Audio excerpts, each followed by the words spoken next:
Imagine the person who is sitting at the top there and looking at the financial figures, which is coming from a ERP. He doesn't know how many systems talk within that. There could be a separate payroll system, there could be a treasury system, there could be a lot of these systems talking to each other. Now all these are minute transaction systems. And these transaction systems is what really bring this ultimate decoction, which is your financial statements. Now when we really see this, what is the confidence of this person sitting at the top? Saying that when he's making these statements, what is the basis of saying all this? One is regarding omission of material fact. Okay, from the sense of the organization, you can see that. Two, not misleading. Well, again, from the sense of the organization. When I say sense, you're looking at the broad figures. Are in compliance with the existing accounting standards, applicable laws and regulations. Very dangerous statement. What is applicable laws and regulations? You got to be very careful about it when you define it. Because you have now an Information Technology Act amendment last year, which has brought in a very unique provision on body corporates saying that you are responsible to ensure that you protect the security as regards private information of your customers. If you don't do that, the implications are up to 5 crores of damages and 3 years of imprisonment. So when we really look at this, just an example of one of those laws and regulations. So the idea is, we are looking at, is there the confidence within this system which is completely automated? Earlier, where I had an army of people whom I could go and say, okay, have you checked this? Are you okay with that? And it's completely replaced by a set of systems. So looking at illegal or violative of company's code of conduct, are there any such transactions? And they are accepting the responsibility beyond all this for establishing, maintaining internal controls with regard to effectiveness, disclosing to the audit committee on any kind of material weaknesses to the auditors. It also further says that they need to point out any significant changes in internal control during the year, instances of significant fraud. We will take this in a little context a little later. All this, let us look at the auditor's job, whether it is an external auditor or an internal auditor. How do we do our audit? The simple thing is, we can go through the audit report format and we know that's where we clearly spell out how we do this audit. What are we saying? We are saying that this particular audit or this opinion is based upon an objective assessment that rely upon examinations on test basis, that results in evidence.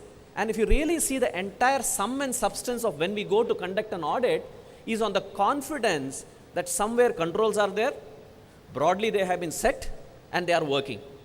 And we do certain tests to verify that. But the question is, what are those tests that we must do?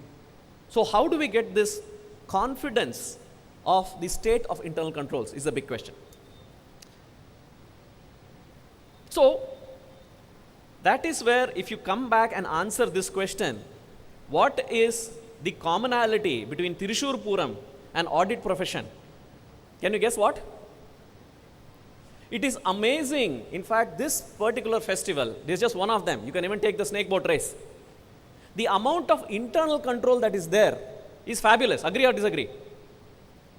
You can imagine controlling those pachyderms with the sound of those drums in the kind of crowd with very less kind of instances is something fabulous. So you really know the in and out, the feel of the control there. You understand every stakeholder, which means you understand every elephant there. One guy misbehaves, you had it. So looking at a very, very significant kind of scenario wherein a lot of internal control is actually there in this environment. So that is where we need to now go and dissect internal control. What is it? A process, this is from COSO, which is the most authoritative on internal controls. It says a process affected by an entity's board of directors, management, other personnel, provide reasonable assurance, guarded word, regarding the achievement of objectives, which means that I clearly understand what is achievement of objectives, then go on to understand the effectiveness and efficiency of operations, reliability of financial reporting, compliance with applicable laws and regulations, which means at every layer in my organization, whether it is at the person who is attending to the customer at the bank's branch, or at the ATM, or at the internet banking terminal which is sitting at his home, or from a voice system, or from the back office system, or the administrator system, or the IT management system, there is the achievement of these factors, which is effectiveness, efficiency of operations, reliability on financial reporting, compliance with laws and regulation. Having said that, the question now is, has IT control got anything to do with internal control? And can IT controls really pose an audit risk? Let us look at it. I raised this question at the beginning of the session. Sharing of passwords. I'm sure all of us are aware what is sharing of passwords, right? Can it be considered as material control vis-a-vis statutory audit? Now, you're looking at the job of a person performing a balance sheet audit, and you're asking this question, have you checked on sharing of passwords? Looks little kind of out of place. Let's look at it. Here is one of the latest cases. I'm sure all of you heard about the Wipro fraud, which was there in the news some time back. Let us quickly analyze it. I'm only analyzing certain aspects of this case. The Security Exchange Commission pointed out at the most important material weakness, which was as follows. They said there was sharing of online banking access passwords and the internal control system passwords by the F&A employees, by the systems team, and everybody, which means if you see in any bank, internet banking scenario, you will see there is something called the inputter and verifier, or the inputter and the authorizer. So, which means there is a segregation of duty provided by the banking system because you are actually doing an online fund transfer sitting at your office, and you can do any millions there. Now, they have the important control there is, if you see how can inputter can input is by logging in using his password. How can authorizer can authorize is again his individual password. Now, in this case, what happened was the passwords were shared right across. And this led to embezzlement, financial misstatement, internal control failure. So, you are looking at sharing of passwords leading to all this, which we consider sacrosanct when we are doing an audit. How much was the impact? 2009-10 balance sheet. Overstatement, 92 crores. It could have been higher. I mean, was the understatement by about 92 crores is where it was. And the questions were raised on the role of external internal audit. What were you guys doing?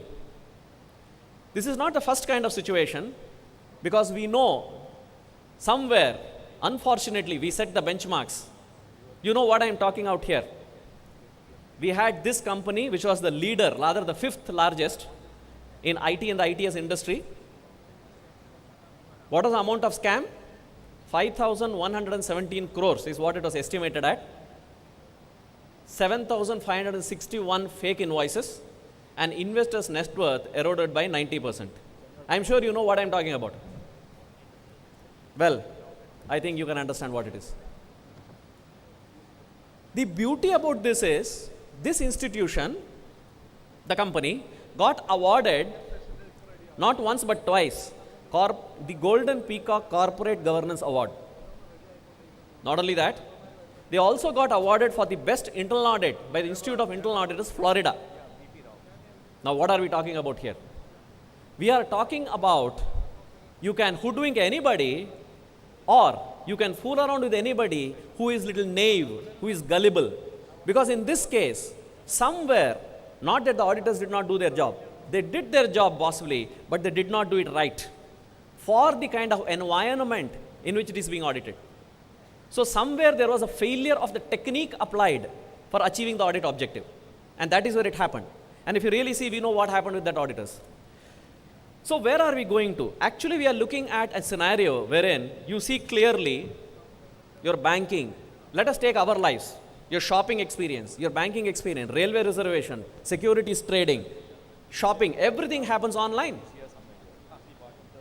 Let us closely look at the generation of tomorrow. Your children at home, your grandchildren at home. I am sure they don't want to walk across to the bank. You agree? They have this SMS.